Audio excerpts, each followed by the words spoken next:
Great. Thank you, Chairman Brown. And Mr. Quarles, thank you so very much for being with us. The Community Reinvestment Act addresses how banks must meet the credit and capital needs of the communities they serve.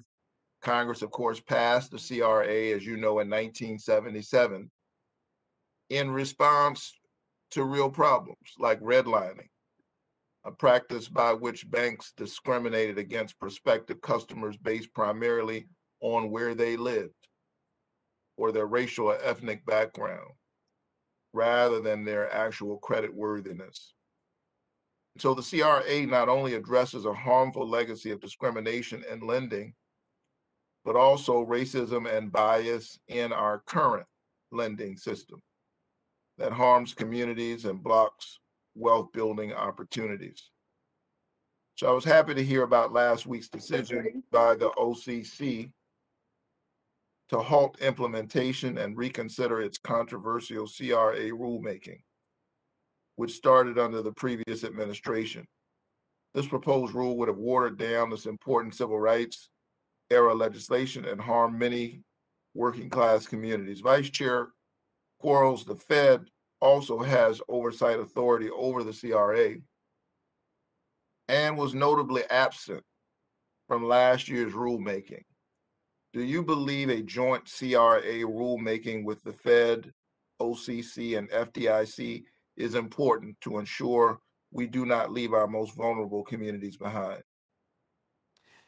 Yes, Senator. I think it is both important and desirable and achievable for our three agencies to have a joint rule and approach on the CRA. And so will you commit to working with the OCC and the FDIC to issue a joint CRA rulemaking? So we're certainly working with them to do that. That's long been our stated goal. We are regularly talking with them. As you know, Senator, the Fed put out its own advance notice of proposed rulemaking with our own sort of CRA improvement framework. We're sharing the information that we've gained from that process with the OCC. The OCC is sharing the comments that they got during their process with us. The three agencies are engaged in joint discussions. It does remain very much our objective. And as I say, I think it is achievable for us to have a joint rule.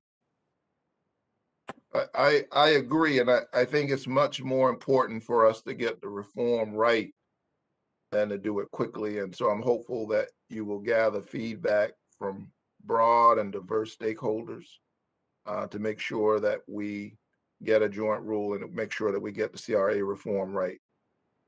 Thank you, Mr. Chairman. I'm going to defy Baptist preacher gravity and close with 2 minutes left. Well,